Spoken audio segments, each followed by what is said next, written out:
Existe uma voz na sua cabeça agora mesmo. Não é metáfora. Enquanto você ouve isso, existe uma voz interna que narra, comenta, responde, antecipa. Você pode chamá-la de pensamento, pode chamá-la de consciência, mas ela existe como som, como algo que você ouve por dentro, que usa palavras, que tem ritmo e tom. Em 1976, um psicólogo da Universidade de Princeton chamado Julian Jaynes publicou um livro com uma tese que a comunidade acadêmica achou tão perturbadora que demorou anos para encontrar uma editora disposta a publicá-lo. A tese era esta: essa voz que você ouve por dentro não é você. É o vestígio de uma arquitetura cerebral que os humanos usaram por milênios e que os antigos ouviam como a voz dos deuses. E antes de 3.000 anos atrás, segundo Jaynes, ninguém sabia que a voz vinha de dentro. Fica até o final, porque o que esta hipótese diz sobre a voz que você está ouvindo agora mesmo pode ser a coisa mais estranha que você vai ouvir hoje.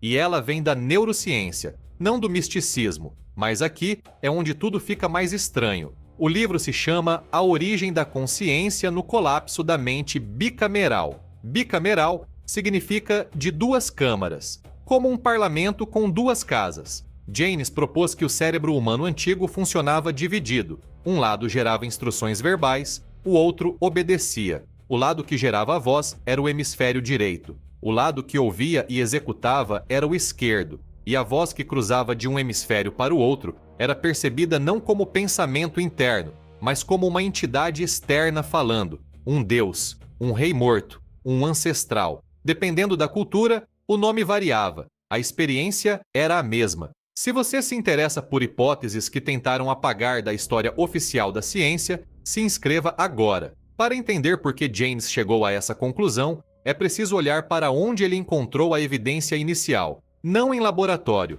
em texto.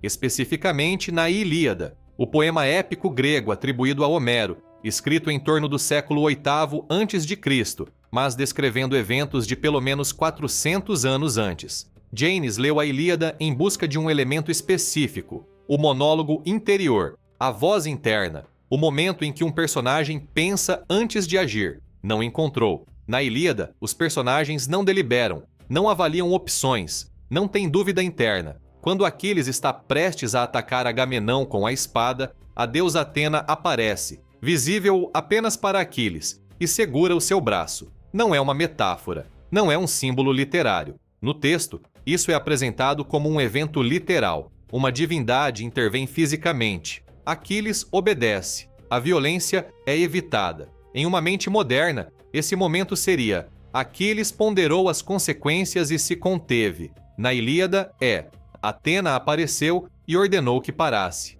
Jaynes identificou esse padrão em centenas de passagens. Os personagens da Ilíada não tomam decisões.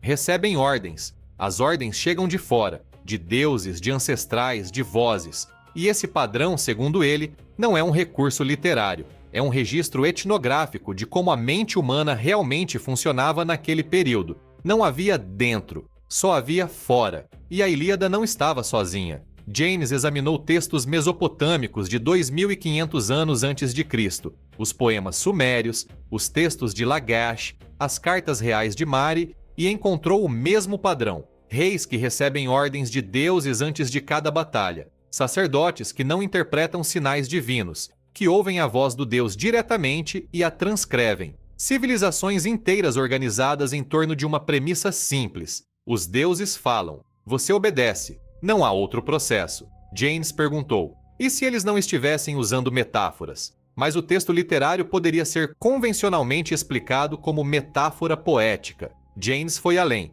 para a arqueologia.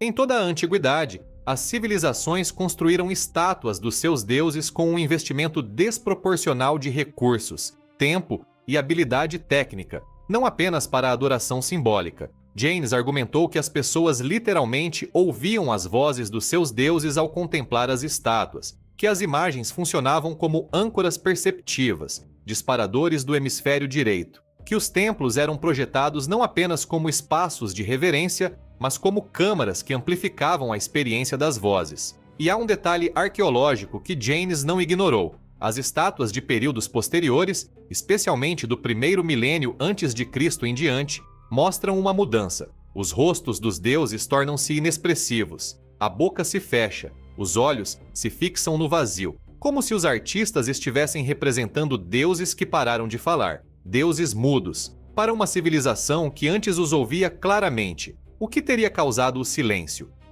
Há um pormenor que Jane cita que é difícil de ignorar. Em textos egípcios e mesopotâmicos do segundo milênio antes de Cristo, começam a aparecer lamentações, textos onde reis e sacerdotes descrevem a experiência de não ouvir mais a voz.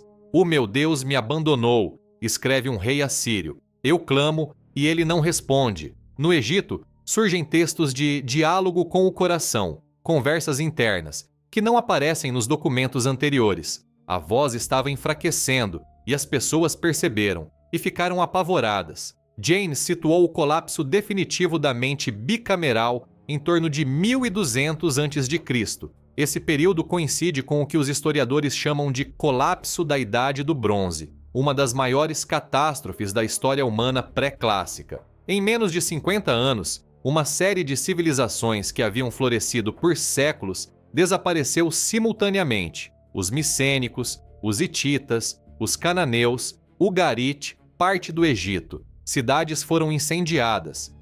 Rotas comerciais desapareceram. Populações inteiras foram deslocadas ou destruídas. O caos era de uma escala que o sistema bicameral não conseguia processar. Quando o ambiente se torna suficientemente imprevisível, quando as vozes divinas dão ordens que levam à morte, quando os ancestrais são silenciados pelo deslocamento, quando as estruturas sociais desaparecem, a mente precisa encontrar outra forma de navegar. Jaynes propôs que foi nesse período de crise extrema que os humanos começaram a internalizar a voz, a desenvolver o espaço analógico interno, a capacidade de imaginar possibilidades, de deliberar, de criar um eu que pensa antes de agir. A consciência introspectiva, segundo Jaynes, não é uma propriedade biológica inata. É uma invenção cultural de aproximadamente 3.000 anos. Agora, a neurociência.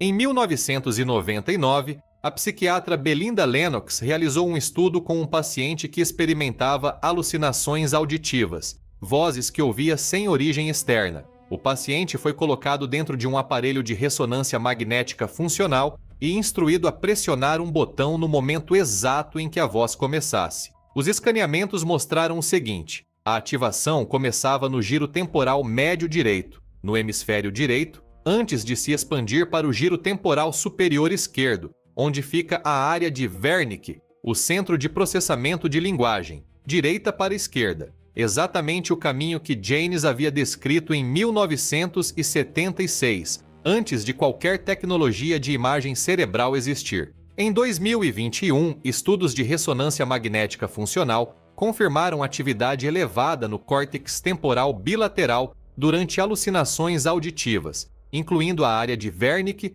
e seu homólogo no hemisfério direito.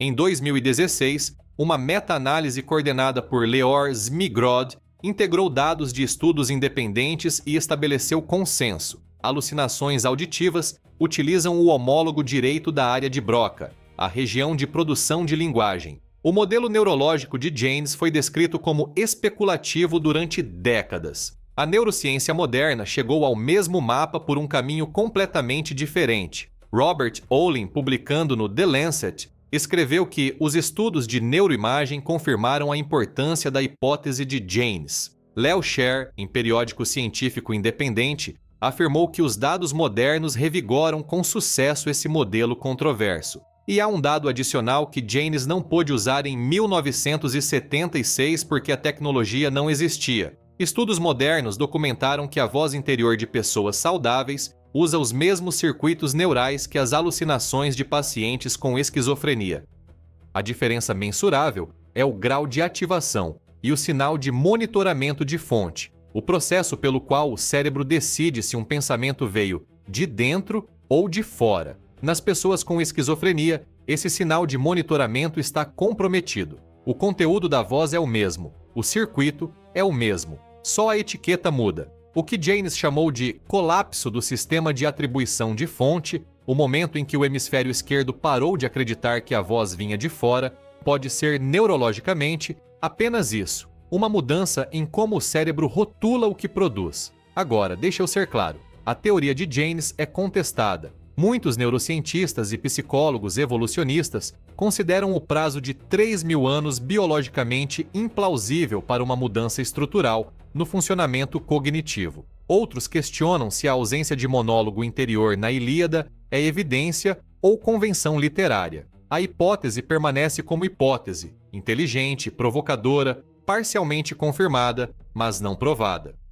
O que não é contestado é o seguinte: você tem uma voz interna. Essa voz usa os mesmos circuitos neurais que produzem alucinações auditivas. Pessoas com esquizofrenia não inventam um mecanismo novo quando ouvem vozes. Elas ativam um mecanismo que todos possuem, com um controle de origem defeituoso. A diferença entre pensamento e voz de Deus pode ser apenas a atribuição de fonte. Você ouve a voz e sabe que é você. Os antigos a ouviam e souberam que era Deus. Mas saber que é você, isso é realmente tão diferente? A voz interna que você experimenta não pede licença para aparecer. Ela surge. Ela tem perspectivas que você não escolheu conscientemente. Ela às vezes diz coisas que o surpreendem. Pesquisas em psicologia cognitiva mostram que a maioria das pessoas não consegue controlar o conteúdo do monólogo interior. Podem tentar redirecionar, mas a voz aparece antes da intenção consciente de produzi-la. Ela é espontânea, ela é involuntária,